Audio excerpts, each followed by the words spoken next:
Good morning, children. Today I am going to start the fourth part of this lesson. I believe that books will never disappear. So, yesterday, children, I went with the I had stopped at the explanation of which are essential metaphors. Today, we'll be continuing with the explanation of the next part.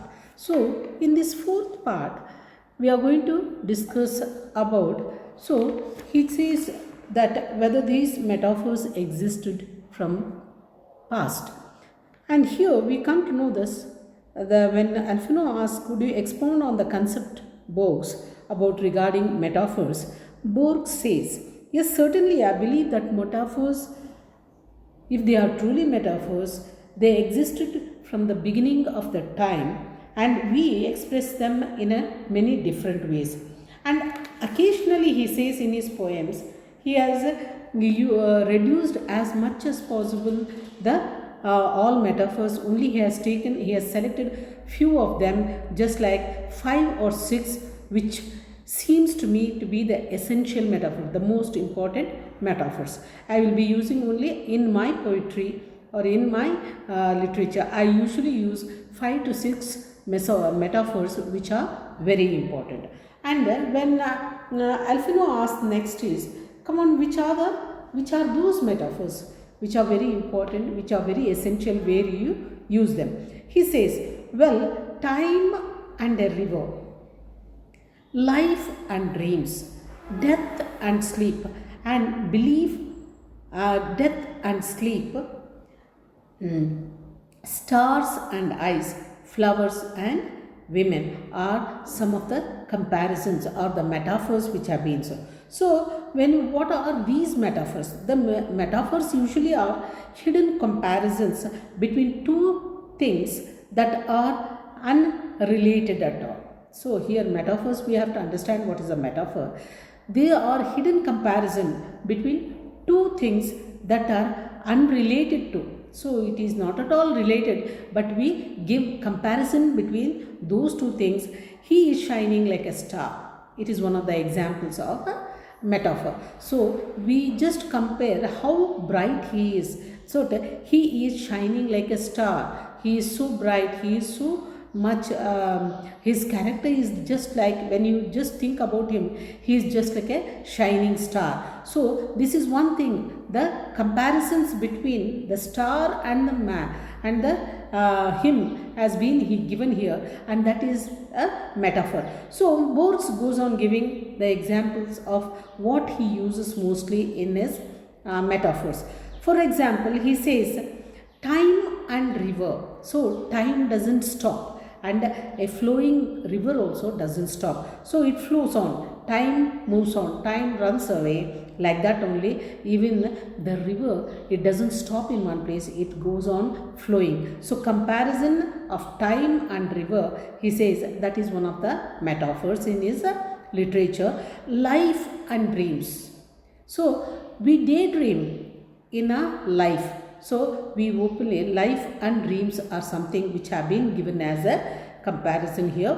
So life is also there, where in when we sleep also, in our dreams we see a different world. So life and dreams can be compared according to him as metaphors. Death and sleep. So in the death, a body doesn't have any action.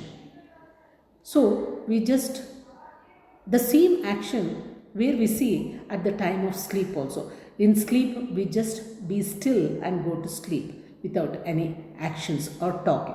So here, death and sleep are the same actions which can be compared according to Borges. And stars and eyes. Stars. So when somebody's eyes are always compared to a stars here. So the shine in an eyes is compared to stars in the metaphors. So he says stars and eyes can be compared. And then the next thing what he tells is flowers and women. So usually women are told to be very delicate and very beautiful to look at. So flowers are compared. So she is white as a lily. So the comparison of her color has been given to a lily, so a flower, that is the lily flower. So here the flowers and women are the metaphors which are usually go hand in hand. So according to him, time and river, time and river can be a metaphor, life and dreams are a metaphor, death and sleep is a metaphor, stars and eyes are a metaphor, flowers and women are the metaphors which he usually uses in his poems or in his literature. These would be, I believe, he says, essential metaphors, extremely important metaphors which can be used according to him. These are the essential metaphors, the most important are extremely important metaphors that are found in all literature. Usually you see them in any of the literature, we can find them very commonly, and then there are others are whimsical. So there are some things which have been given as metaphors, but they are erratic, they are not in proper communication, they are not being compared correctly, but just they do as they like. So it is an erratic way of giving metaphors. I believe that the poet's task is to discover metaphors. So a poet's real work is to just whatever he says in his poem, he has to, his most difficult task is to discover metaphors even though they may already exist. So for my poem I am going to use stars and eyes, the comparison of her eyes or his eyes to a star. But even though they are already existing, we just take those words and put in my poetry as a metaphor there. So they were existing earlier and we are just using them where we want in our poems. Now, Alfino asks, there are people who speak of disappearance of books, and they assert that they have the power that modern development in communications will replace them with something more dynamic that will require less time than reading. And what do you think of that? So here the very first thing is, there are people who say one day just books may disappear, we may not find books at all. So books may disappear, and some of the important things which happen in the modern development is, there may be a time when the power of confidence that in the development in the modern communication will replace them. Sometimes the books will be replaced something more dynamic that will require less time than reading. What do you think of that? See, books may disappear.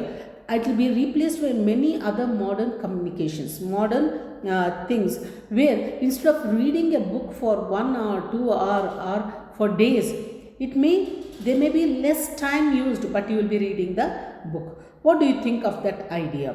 So is it true? And Borges says now, Louis Borges says, I believe that books will never disappear. See, I do have this confidence that the books will never disappear. It is impossible also that will happen. You can't just have this imagination also, books will disappear, and I am so confident that books will never disappear, and it is impossible, he says. Among the many inventions of man, the book, without a doubt, is the most astounding. And it's a very, man has discovered many things. But here, the most very surprising thing, that is most astounding thing, and the shocking thing is the finding of the book. So here we come across all the others are extensions of body. Book is the best thing what man has discovered, and it is a very surprising thing. But what all we are going to do further, that is, we are going to extend further books into modern communications. Like all others are the extensions of our body. So the telephone, when we talk about the modern discovery of telephone, for example, is the extension of our voice. So we have got a phone, a mobile, which is none other than whatever we want to talk or say or read through a telephone. It is an extension of our voice. The telescope and microscopes are extension of our sight. So we want to see something, a star which is very far away from the earth. So we use a telescope, a microscope, where if you want to see a minute cell or something which is very small, which can't be seen by the eye, can be seen through a microscope. So here we are doing the extension of our eyesight, and that is what this telescope and microscope are, an extension of our eyesight. The sword and plow are the extension of our arms. So we are using sword, where we use the physical strength. Physical strength is used with a sword, where we just have this in the war, or we are using a sword with the force of a physical strength of your arm. And here one more thing is a plow. A farmer uses a plow. ನೇಗಿಲು ಅಂತ ಹೇಳ್ತೀವಿ ನಾವು. ರೈತ ನೇಗಿಲನ್ನು use ಮಾಡಿದಾಗ ಅವನು ಶಕ್ತಿ ತೋಳಲ್ಲಿರುತ್ತೆ. ತೋಳಲ್ಲಿ ಮೈಲಿರೋ ಶಕ್ತಿಯನ್ನು, physical ಸ್ಟ್ರೆಂತನ್ನು use ಮಾಡಿಬಿಟ್ಟು ಆ ಒಂದು ಯುದ್ಧದಲ್ಲಿ ಸೈನಿಕ ಆ ಸ್ವರ್ಡನ್ನು ಇಟ್ಕೊಂಡು, ಆ ಖಡ್ಗವನ್ನು ಇಟ್ಕೊಂಡು ಯುದ್ಧ ಮಾಡ್ಬೋದು. ಅದೇ ರೀತಿಯಲ್ಲಿ ಒಬ್ಬ ರೈತ ತನ್ನ ನೇಗಿಲನ್ನು ಹಿಡ್ಕೊಂಡು ಅವನು ಭೂಮಿಯನ್ನು ಉಳೋದು. Plow or extension, it is none other than the extension of our arms.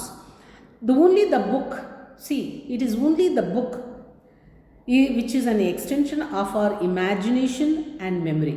So when we read a book, we go through the stories which have been written there, or we go through an essay, we go through a scientific fiction. But whatever has been explained here, we go on with when we read it, we go with our own imagination. Or we just have, when we read a book, we have the memory of the book in our mind. So I am just going on reading a story which is an imaginary story, or when we imagine something which is a historical book which is telling a history about the past kingdom which was there. We are just giving the example of some kingdom which was there earlier in 14th or 15th century or 17th century, but we just travel with the time, with our imagination to that particular period. And like that only we have our memories of a book. If a book is very which has made me happy, I have got the book, the memory of that book till the end in my mind. So this is, a book can only make you go through that. It's an extension of our imagination, where we travel through the time, where we go through a scientific fiction, where we go through the history, and even the memories of something which can be collected by reading a book also, where we can remember it forever. So Alfano asks now, so you are telling, well, you state in memorable passage that literature is a dream. Well, according to you, you are saying, you state in a memorable passage in one of your literatures that memorable passage that literature is a dream. Is it true that what you have told, that literature is a dream? And Louis Bourges gives, yes, he says, he agrees. It is true what I have told, what I have given an explanation regarding what I say is literature is a dream. And he gives his own opinion here. It is true, literature is a dream, a controlled dream, a dream which has got its own control, a controlled dream which has got its own boundary and which has got its own way of thinking, and it is controlled. It doesn't go out of control.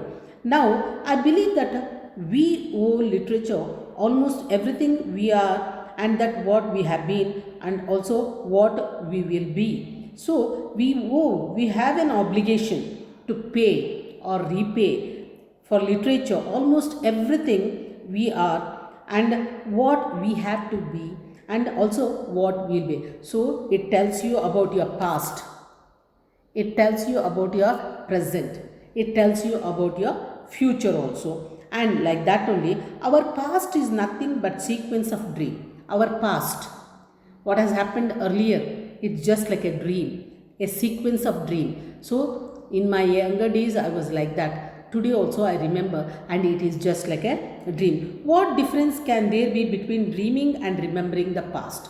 So both are similar, isn't it? Dreaming and remembering the past which has passed off, knowing about some of the history of the earlier thing, earlier period. It is just like dreaming and remembering the past. Books are a great memory of all centuries. Whatever they see, we see the literature which has been written from the earliest till today.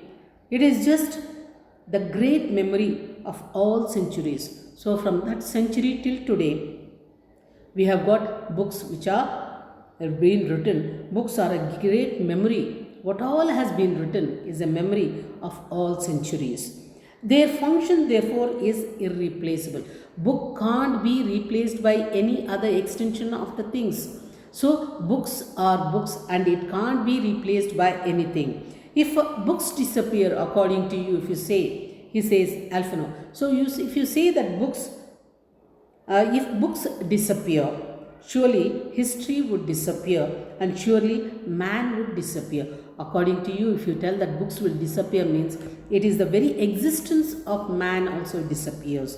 If books disappear, surely then history would disappear. We wouldn't have come to know our past without books there.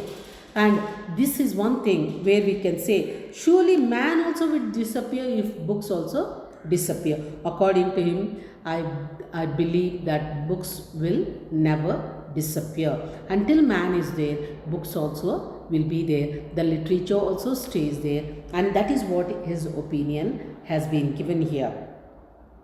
And I have ended the lesson, children, here. Thank you for that. And children, I will be giving you some of the meanings of this particular essay which has been given here. So children, let us go with the meanings which have been given here. Interview, the meaning of interview, I have told, a meeting of people face to face for consultation. And chatting, it is a talking in a friendly way and it doesn't have any formal way of talking it. So formal way of having, it's a friendly talk. That is what is called as a chatting. And next is, children, in page number 81, we are going with the meaning of guilty. It is guilty is knowingly if you have done something wrong. Down. So here, before her death, it doesn't down on us, he said. Before our death, it doesn't come to our mind. It is usually here, down on us, the meaning here is didn't come to my memory, but down also is that. Yeah, it is the appearance of the light in the sky before the night. That is also a down which has been used here. And gracious. So, my mother was an intelligent and a gracious woman, it is given. The word gracious means kind and it may also be pleasant. So, the next word which I am giving you the meaning is resource. Blindness is a resource. To use it to function effectively. So blindness, according to the blindness is a resource. It is just like a raw material which has been used by the by George Louis Bourges here. And humiliation, the word humiliation means embarrassment or shame, or the word humiliation is embarrassment and shame. And the next word what I am going to use is a misfortune. Misfortune. Bad luck. Misfortune is bad luck. Embarrassment. Shame or awkward. Then the next word is Odyssey. Homer wrote in Odyssey, it is given. Homer wrote in Odyssey. The meaning of Odyssey is it's a Greek epic which has been written by Homer. We have got the epics like Mahabharata and Ramayana. Like that only, Odyssey is one of the Greek epics which has been written by Homer. Wrath, W-R-O-U-G-H-T, wrath. It means suffering.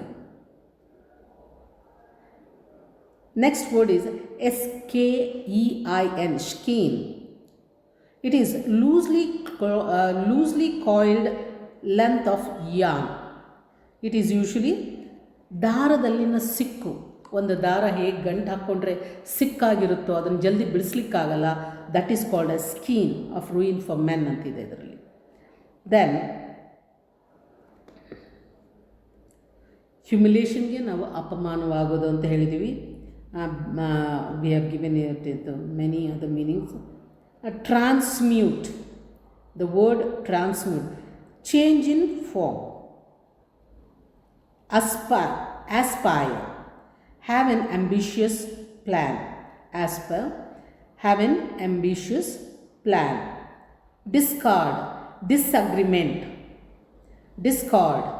Disagreement between people. Eternal works,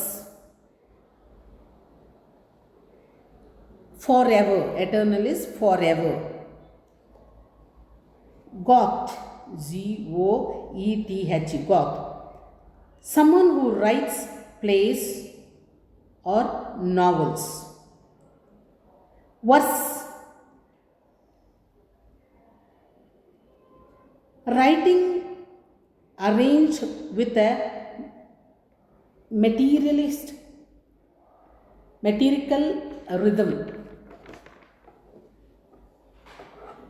Next, page number 82. Theme, topic.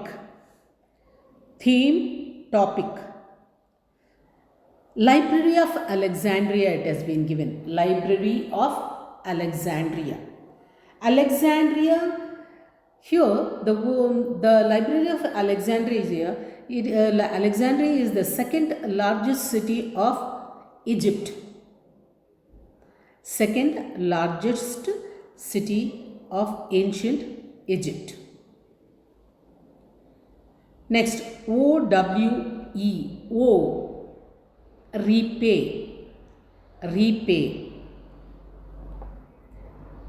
Next word, children, predates, Predates, predates. Foregoes.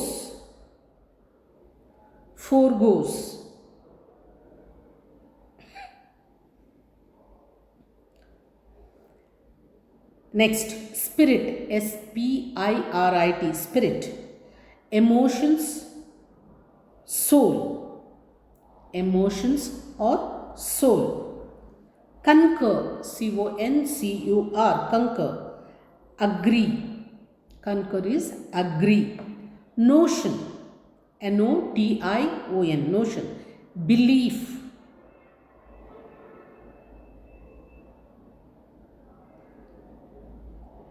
Meager, MEAGER, meager, very minute. Errors, mistakes.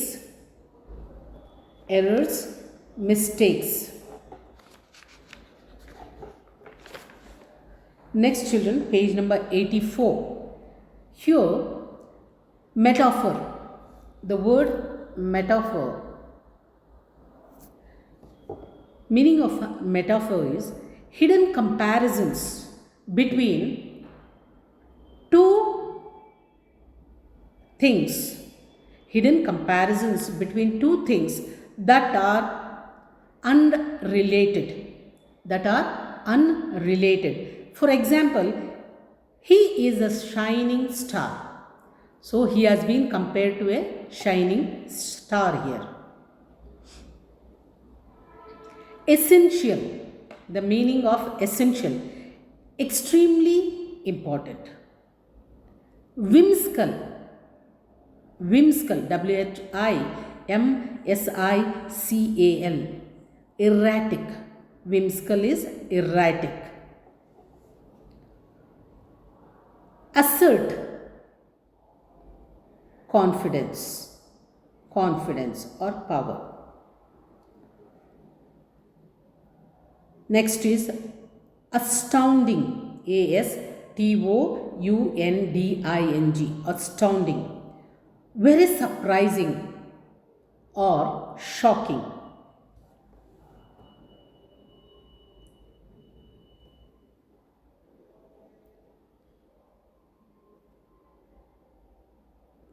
irreplaceable, can't be replaced by any other thing, can't be replaced.